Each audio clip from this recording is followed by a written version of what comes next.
ada beberapa gangguan klinis yang tapi tidak selalu ya, yang bisa disebabkan, yang bisa berawal dari patah hati. Misalnya contoh kalinya kayak depresi, kecemasan, post traumatic stress disorder, terus udah gitu bisa jadi filofobia, takut pada cinta, fobia terhadap cinta.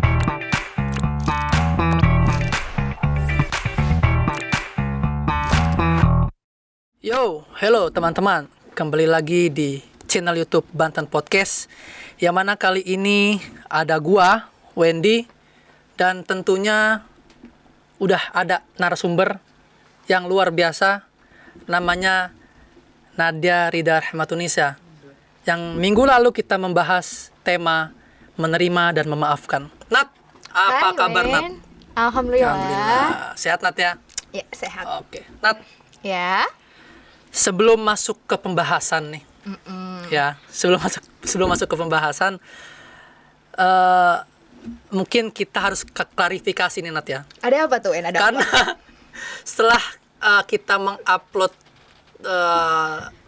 tema menerima dan memaafkan ini, banyak DM masuk nih Nat. Wow. Banyak DM masuk. As when you post loh.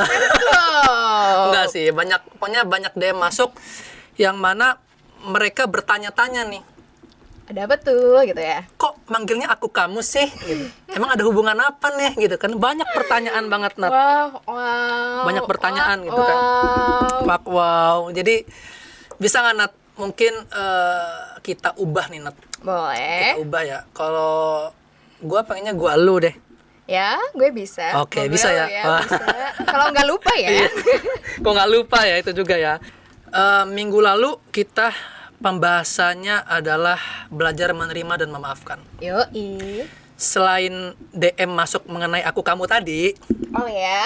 ada yang DM masuk juga nih yang request tema pembahasan kita selanjutnya nih. Apa tuh? Temanya patah hati. Oh. Potek-potek hatinya Nat. Gimana Nat? Siap nggak Nat? Ya, kita coba aja ya. Mungkin Nadia mau ngambil nafas dulu Nat. Boleh. Siap Nat ya? Iya. Oke Nat. Definisi patah hati sendiri itu apa sih Nat? Definisi patah hati ya. Secara sederhana Iya. ya, patah hati itu kayak kalimat majas metafora yang intinya sih sebenarnya perasaan sakit mendalam atau enggak sakit emosional yang disebabkan oleh kehilangan orang yang dicintai. Entah bisa dalam bentuk perceraian, entah bentuk putus hubungan, entah juga bisa bentuk juga penolakan, atau juga terpisah secara fisik dengan orang yang dicintai gitu. Nah, kali ini kita mau bahas tentang yang mana nih? Mungkin lebih spesifik ke soal cinta kali Nat ya. Oke. Seseorang. Patah hati karena cinta ya. Karena itu mungkin teman-teman yang DM gua pun mungkin itu yang mereka yang inginkan gitu, patah hati terhadap cinta pembahasannya. Wow, lagi pada patah hati, Patah hati ya. kayaknya. Padahal ini di bulan cinta, bulan kita cinta. malah membahas tentang Patah hati. Oke, ya nggak Siap apa-apa. Nat pokoknya ya. Ya, Jadi kita- artinya tadi kita fokus ke pembahasan patah hati mengenai cinta. siap. Ngomong-ngomong patah hati nih Nat. Nada sendiri tuh pernah patah hati gak sih?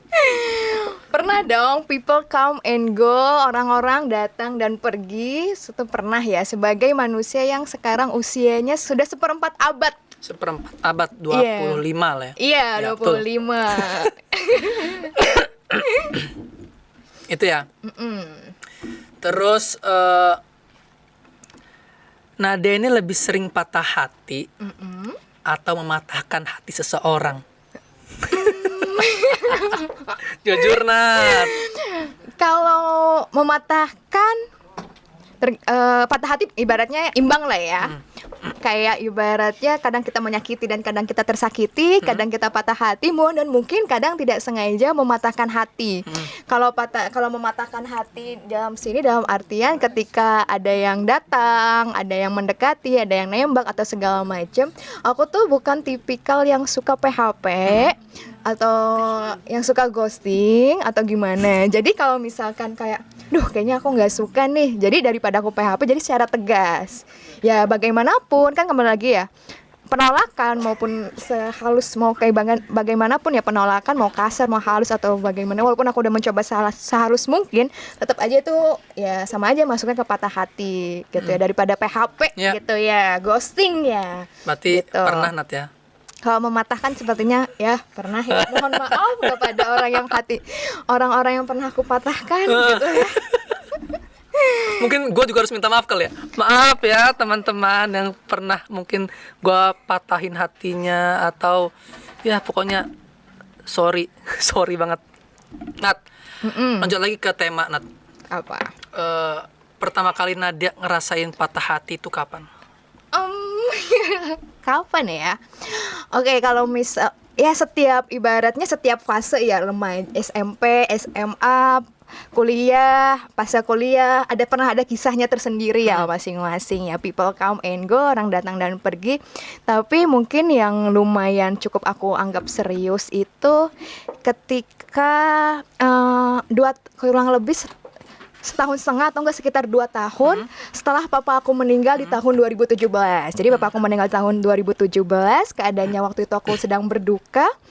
Dan ya aku nggak nyangka banget sih kekuatan cinta itu di saat itu. Teman-teman, keluarga berusaha menghibur, tapi tuh nggak ada yang benar-benar bikin aku happy nih segala macam. Tetapi nih orang ini nih berhasil bikin aku kayak senang lagi hanya dengan dia membalas chat atau apa, itu bisa bikin aku senang banget, semangat banget gitu ya. Padahal teman-teman aku tuh udah yang ngasih kayak nelponin terus atau nggak ngasih hadiah atau nggak ngasih perhatian ya. Aku senang tapi biasa aja, beda dengan orang ini gitu. Dan mungkin ketika itu aku salah menafsirkan, berasumsi oh mungkin nih orang pertolongan nih gitu kan, aku berjodoh nih dengan dia. Oh tapi ternyata kembali lagi ternyata tidak. Ya itu sih patah hati pertama aku. Oh itu ya. Terus lanjut Nat, rasanya patah hati yang Nadia rasain tuh gimana sih? Karena kan setiap orang pasti berbeda-beda rasanya gitu kan. Yang Nadia rasain deh. Yang jelas nggak enak banget sih. Nggak enak banget ya. Nggak enak banget, namanya patah ya. Nggak enak banget, pastinya sedih, kecewa, bingung, terus ada perasaan bersalah ataupun menyalahkan diri sendiri. Jadi kayak mempertanyakan sebenarnya salahku nih apa sih? Kok dia bisa sejauh itu sih? Kenapa dia perhatian baik tapi ternyata ya kita nggak berjodoh gitu kan. Kita emang awalnya sih menganggap dia jahat atau bagaimana, tapi padahal ya sebenarnya dia nggak jahat. Mungkin ya pada dasarnya kan setiap manusia itu berharap akan dipasangkan dengan dia yang terbaik di antara yang paling baik sih. Gitu ya. Terus apa sih Nat yang biasa lu lakuin kalau lu sedang patah hati itu kan? Karena ini mungkin penting banget nih informasi ini yang untuk teman-teman Bantet Podcast. Yang aku lakuin sih, ini mau jawaban real ya, berdasarkan pengalaman ya. Oke. Real aja real. Iya ya, jadi waktu itu ketika aku tahu, waktu itu udah lama banget nggak kontekan kita ini segala macam, terus aku dapat info dia lamaran dengan orang lain. Gitu berat lamaran ya. Udah langsung di tahap itu gitu tuh, tiba-tiba tinggal lamaran. Itu tuh yang jelas yang pertama shock ya, kaget. Pasti. Itu gak ada kabar, tiba-tiba dia itu menghilang gitu kan, berjarak, lamaran, terus nangis. Nangis juga. Iya, nangis. Kayaknya nangis itu adalah senjata ampuhnya perempuan deh, senjatanya gitu kan, nangis. Terus aku tuh waktu itu kayaknya siang jam 9 aku dapat info itu. Terus aku sholat, terus aku sambil nangis itu bertanya itu tuh, kayak berdoa, ya Allah lapangkanlah hati aku gitu, lapangkanlah hatiku untuk menerima ketetapanmu. Dan berikanlah petunjuk agar aku dapat mengambil hikmah dari kejadian ini. Gitu sih memaknainya tuh segala macam. Setelah itu aku chat beberapa orang yang aku percaya, yang mungkin tahu aku lagi suka nih sama orang gitu, walaupun mereka nggak tahu siapa orangnya gitu kan. Terus tolong jangan pernah bahas tentang dia lagi, tolong jangan pernah, aku sama dia sudah benar-benar berakhir gitu. Setelah itu aku chat, cerita, aku udah lebih tenang, udah lebih calm. Terus karena aku suka baca ya, karena aku suka baca, aku ke toko buku. Dan kamu tahu aku beli buku apa? Aku nyari-nyari buku.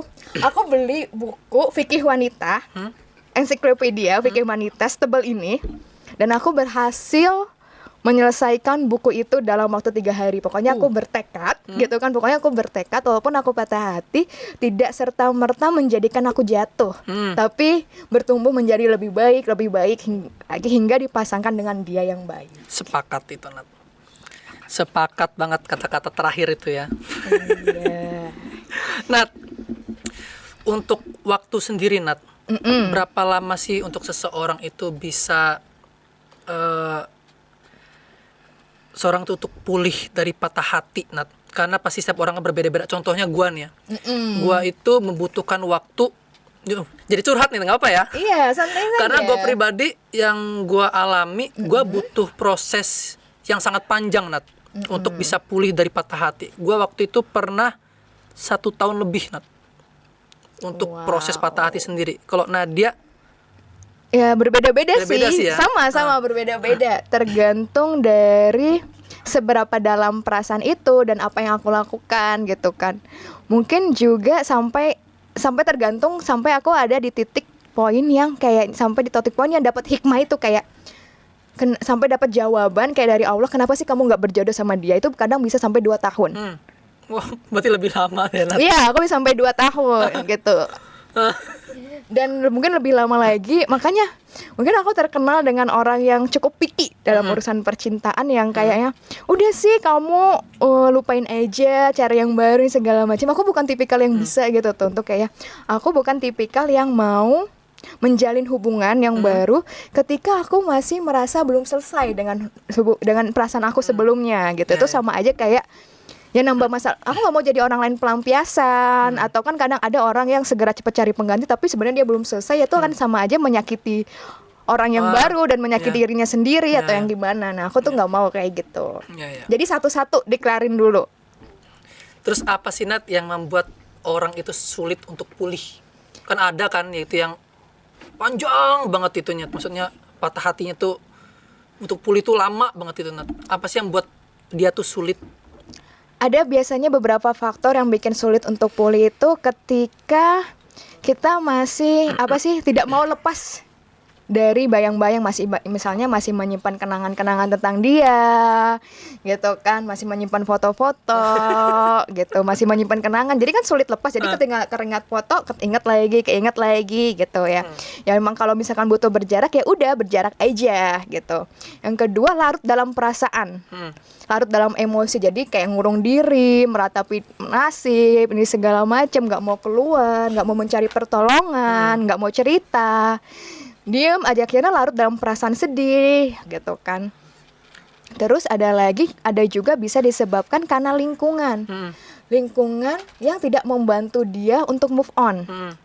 Lingkungan tidak membantu move on dalam arti, terkadang kan ketika kita misalkan suka sama orang, itu tuh tidak hanya yang terlibat tuh nggak hanya kita dan dia saja, nggak hanya 2 orang itu aja, tetapi juga orang-orang tuh sekitarnya, kayak teman-temannya tahu atau juga keluarga tahu. Nah kadang ini teman-temannya tuh suka usil banget, kayak masih ngecengin, gini loh, ngebecandain sih niatnya, tapi pada akhirnya secara nggak langsung itu memperlambat proses move on-nya, karena kembali lagi teringat yang lalu, ya hal-hal seperti itulah.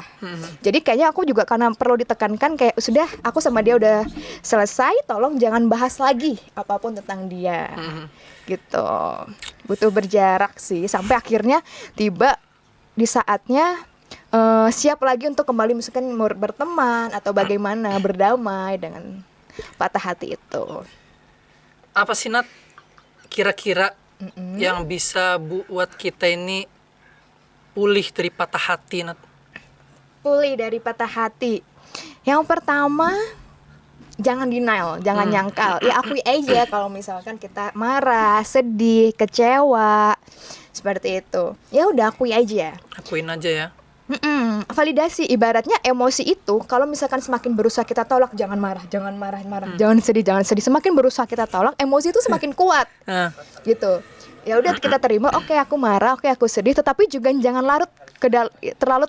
terlalu larut dalamnya gitu. Kayak sedih, ya udah sedih, semakin dengerin lagu galau, ngurung diri di kamar gitu. Itu kan jadi semakin hanyut ya kita dalam perasaan kesedihan itu. Nggak gitu juga. Ya udah. Terus selanjutnya coba cari support system gitu kan selain dia. Selain dia tuh maksudnya? Selain mantan. Selain si mantan. Oh, iya. Selain si mantan gitu. Ibaratnya ya udah bisa cerita ke teman atau juga mungkin teman ke orang-orang yang dipercaya. Terus bisa juga dengan cara memperbaiki sih hubungan lagi. Kan misalnya kalau misalkan terkadang ya ada orang yang ketika menjalin hubungan dengan seseorang gitu kan, dia tuh ya udah dia mencurahkan waktunya dengan orang itu tersebut, waktu dengan temannya berkurang, keluarganya berkurang. Nah, kembali lagi kalau misalkan ketika itu coba deh jalin lagi hubungan dengan teman-teman, pertemanan, sehingga kita merasa oh ternyata ya cinta itu nggak cuma dari si dia doang loh ternyata yang sayang sama kita nggak cuma dia juga gitu. Terus selanjutnya bisa dengan mengatur kebiasaan. Kan biasanya kalau misalkan orang menjalin hubungan biasanya kan ada interaksi intens ya, gitu kan gitu. Nah coba deh kita cari-cari kegiatan yang kayaknya sebagai pengganti interaksi atau enggak waktu yang biasa kita habiskan bersama dia, biasa dengan melakukan hobi gitu. Kalau yang hobinya traveling, ya traveling, melakukan yang senang baca, yang senang ya pokoknya lakukan hobi deh, explore hobi. Atau enggak belajar hal-hal baru, fokus ke mengembangkan diri. Tapi ingat kembali, banyak orang yang salah mengartikan healing saat ini gitu kan. Banyak yang oke, gue healing tuh selalu menghabiskan banyak uang gitu kan. Untuk oke, gue ngerasa nggak cantik nih kayaknya, apalagi ketika dia udah sama yang berdungan yang lebih cantik, terus langsung menghabiskan banyak uang buat di skincare ini segala macam kan, atau enggak traveling menghabiskan banyak uang ini segala macam, over budget gitu kan, itu juga nggak sehat ya. Yang penting masih dalam batas normal gitu. Itu ya. Beberapa poin ya Nat ya. Jadi kalaupun makan ya bolehlah makan itu, tapi jangan makan yang langsung beli makanan yang berlebihan segala macam, masih dalam batas wajar. Habis itu melakukan pengembangan diri, terus melakukan hal yang disukai sih. Ya, contohnya kayak hobi tadi Nat ya. Hobi, nyari kesibukan lah intinya kan. Nyari kesibukan. Biar lupa. Bukan untuk melupakan, tapi nyari kesibukan yang sehingga membuat kita lebih berarti. Gitu, membuat hidup kita lebih bermakna dan kita memperoleh kebahagiaan dari sana gitu. Jadi emang ya jadi kita kayak menekankan ya sumber kebahagiaan kita bukan cuma si dia aja yang mantannya ya, tapi dengan kita fokus pada diri sendiri, berbuat baik, melakukan hal yang disukai juga itu bisa membantu. Terus juga bisa dengan kalau aku tuh melakukan kira-kira hobi apa sih, impian-impian aku yang belum terchecklist apa sih? Berarti ada list-listnya Nat. Nah dia udah nge-list berarti ya? Iya itu aku pengen ini, aku pengen ini, ya udah aku fokus ke impian aku, ke masa depan aku gitu sih. Bahkan aku pernah juga kalau boleh cerita ya, pernah waktu itu satu fakultas. Ya ada something lah dengan seseorang, satu fakultas. Kalau psikologi kan satu fakultas satu jurusan gitu kan. Jadi karena emang waktu itu aku lagi tidak ingin dalam pacaran, jadi kita tidak bisa bersama, dia bersama yang lain gitu kan. Ya udah aku tidak bisa menyalahkan itu karena mungkin dia butuh support gitu. Tapi kan kayak waduh, aku berpikir gimana caranya, kan butuh berjarak ya, sometimes kita butuh berjarak. Gimana caranya aku tuh nggak ketemu dia gitu, karena kalau ketika ketemu dia atau ngelihat dia bersama orang tuh kan kayak, atau nggak mendengar gosip tentang mereka kan kayak sedih lagi. Belum lagi kadang lingkungan yang nanya-nanya gitu kan males banget ya. Akhirnya padahal di situ tuh ya kuliah di sana, ikut organisasi 3 organisasi di situ, aku sampai nyari cara gimana caranya aku bisa keluar dari fakultas ini gitu kan, biar nggak sering ketemu dia. Ya udah akhirnya ikut juga kegiatan di luar ya, kepanitiaan tingkat UNIF atau enggak komunitas tingkat UNIF atau tingkat kota. Bahkan aku juga jadi sering banget ikut lomba. Kan kalau ikut lomba kan sering banget keluar kota ya. Jadi udah nggak punya waktu lagi energinya. Jadi cinta itu sebuah karunia, cinta itu energi, cinta itu suci gitu. Ya gimana aja, tinggal gimana caranya kita bisa memanfaatkan energi dari cinta, walaupun ketika lagi patah. Itu kan ketika lagi patah kan energinya besar tuh, marah gitu kan. Ya dialihkan ke energi positif. Ya udah aku jadi kerjaannya waktu itu jadi sering lomba sih. Iya. Dari kesibukan ketemu teman baru, orang baru yang nambah wawasan. Jadi ya udah semakin pulih. Jadi ketika udah siap ketemu dia ya udah I'm fine. Sampai akhirnya udah yang sekitar 2 tahun ya aku ada kegiatan lagi sama dia, ya udah kita udah sama-sama selesai dan udah siap. Aku bertemu dia dengan diri aku versi yang lebih baru lagi, yang lebih baik. Ini kira-kira ini orangnya nonton kan nanti ya? Sudah dia nonton atau enggak aku tak peduli gitu ya. Itu sudah menjadi bagian masa lalu diletakkan di masa lalu. Adalah aku yang saat ini, dan aku lagi mencari orang untuk masa depan aku. Sudah gitu. Siap. Kalau kamu sendiri gimana? Waduh. Ngapain Wen kalau tuh? Itu kan biasanya perempuan. Aku pengen tahu dong dari perspektif laki-laki. Kalau patah hati tuh ngapain aja? Kok kayak gue hostnya ya? Apa ya Nat ya? Macam-macam sih. Kalau aku pribadi ya, ketika patah hati, kalau aku nih orangnya kan tipe orang yang introvert banget. Wah, sama dong. Iya, introvert. Tos. Kalau gua lebih mendem, Nat. Oke. Mendem. Ya pasti kalau mendem tuh kan sama sakit tuh, nyesek kan. Dan gue pernah sampai meneteskan air mata, Nat. Oh iya. Saking gue nyesel gitu. Kenapa sih lu gitu tuh? Kenapa sih lu? Lu kenapa ngelepasin dia gitu kan? Itu patah hati banget. Itu kamu menyalahkan diri sendiri gitu ya? Jadi gue menyalahkan diri sendiri. Gue menyesal kenapa gue ngelepasin dia. Kalau gue pokoknya intinya, kalau gue lebih mendem perasaan, Nat, sampai ketemu bener-bener orang yang bisa gue ajak bicara. Contohnya Nadia lah. Nadia mungkin tahu beberapa cerita gue gitu kan, karena gue sering cerita ke lu kan, Nat. Iya. Jadi lu tahu lah. Nat. Oke. Lu jangan nanya-nanya gue lagi, Nat ya. Siap. Maunya nanya tapi nggak mau ditanya. Iya, nggak mau ditanya. Okay. Nat. Curang itu namanya. Bener nggak sih, Nat? Apa? Patah hati itu bisa bikin orang trauma. Karena yang gue rasain itu, gue ngerasain trauma itu. Traumanya seperti apa? Gue takut untuk sayang sama orang lagi. Gue takut untuk jatuh cinta. Dan gue takut untuk dikecewain lagi. Gitu. Itu bikin trauma nggak sih, Nat, sebenarnya, Nat? Ya bisa. Karena ketika seseorang terluka, kembali lagi kan, dia tidak ingin dirinya kembali terluka, makanya menjadi takut untuk memulai, takut dikecewakan gitu. Itu bisa. Makanya kadang bisa dibilang, ya patah hati itu jangan pernah menyepelekan patah hati deh. Terkadang patah hati itu nggak sederhana loh. Gitu. Karena yang gue rasain ketika gue mencoba untuk melupakan, itu malah inget di otak gue gitu tuh. Bingung kenapa, why gitu tuh. Ketika gue mencoba untuk melupakan, untuk tidak bersedih, ya malah itu yang gue rasain gitu. Ya intinya sih jangan ditolak sih. Ketika lagi ingat, lebih kayak mencoba untuk mengamati pikiran dan perasaan. Oh iya, aku ingat sama dia, ya udah. Aku lagi sedih, ya udah. Gitu. Tapi tidak langsung, tidak berlarut-larut. Itu namanya mindfulness sih, latihan mindfulness.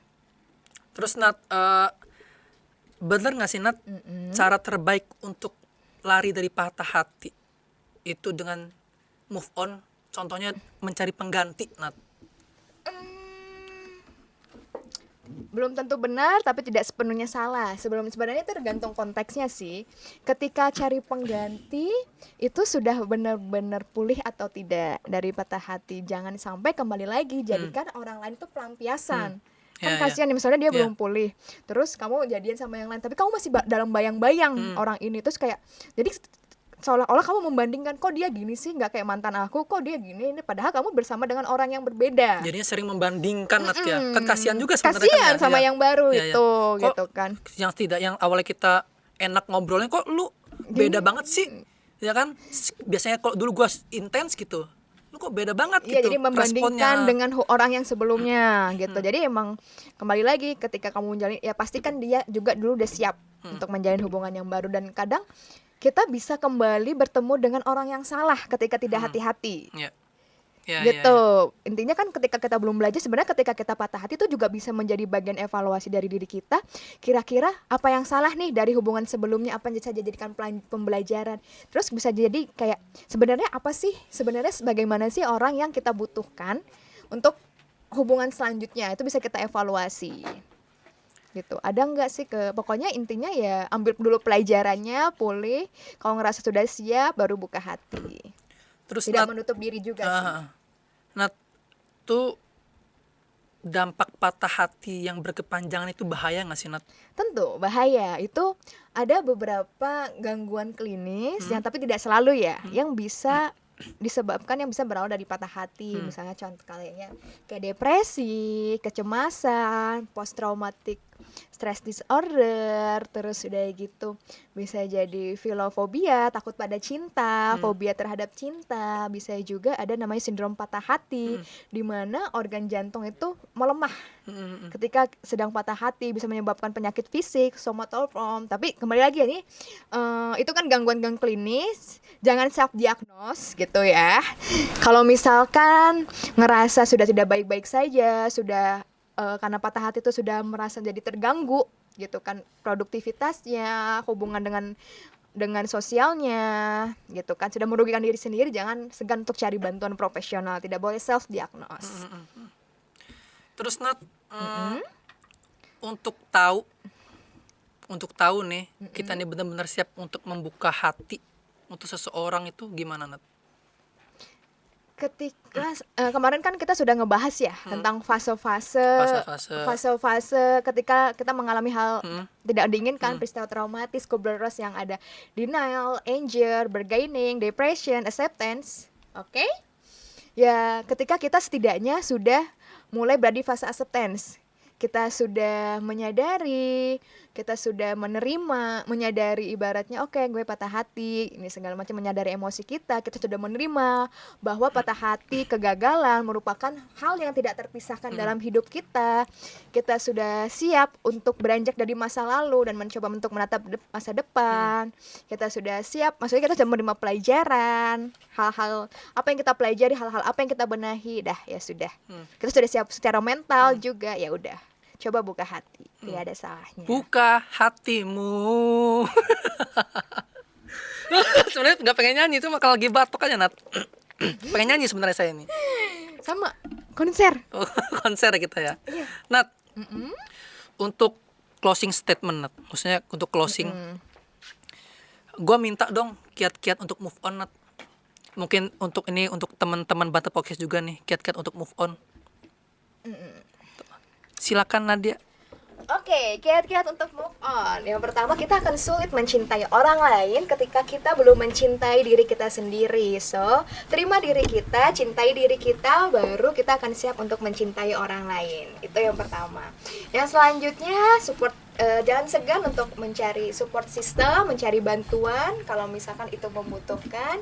Dan yang terpenting, kita harus ingat kalau misalkan perihal jodoh itu terkadang tidak bisa dilogikakan, tapi bisa diyakini oleh iman terhadap qada dan qadar. Jadi yakinlah kalau misalkan dia bukan jodohmu, ya sudah, insya Allah kita akan bertemu dengan orang yang lebih baru, tetapi tetap lagi fokus pada diri sendiri, pengembangan diri, tidak menutup diri sampai akhirnya kita bertemu dengan orang yang tepat, yang orang yang terbaik tidak hanya menurut kita tapi menurut Allah. Luar biasa. Terima kasih. Super sekali kiat-kiat move on dari Nadia. Oke teman-teman, sebenarnya masih banyak yang pengen gue obrolin sama Nadia, tapi karena keterbatasan waktu, jadi kita mungkin nanti bisa ngobrol-ngobrol di luar Nat ya, masalah patah hati ini. Dan gue makasih banget Nat, lo udah datang ke sini dan ngasih informasinya mengenai patah hati itu apa. Dan ini bisa jadi edukasi juga buat teman-teman. Dan untuk teman-teman podcast, ini mungkin jadi hiburan untuk kalian ya. Tapi kita di sini berdua ini, abis ini mungkin bisa makan es krim berdua Nat, untuk meratapi dan menghibur diri. Kita bisa makan es krim. Sudah bawa beng-beng, mungkin kita makan coklat ya untuk menaikkan mood. Menaikkan mood, bukan imun. Mood ya. Iya, setelah tadi kita membuka luka masing-masing ya, membuka luka lama. Tidak mudah loh membicarakan hal ini di publik. Ya betul. Jadi kitanya kayak curhat berdua Nat ya. Udah uring-uring, aduh bahas patah hati, buka luka lama lagi. Tapi demi teman-teman Banten Podcast tercinta, aku rela. Asik. Oke, teman-teman Banten Podcast, terima kasih sudah menyaksikan YouTube Banten Podcast. Dan teman-teman, selain bisa nonton YouTube-nya, teman-teman juga bisa dengerin via audionya di Spotify. Thank you Nat, thank you Nat. Oke, see you minggu depan.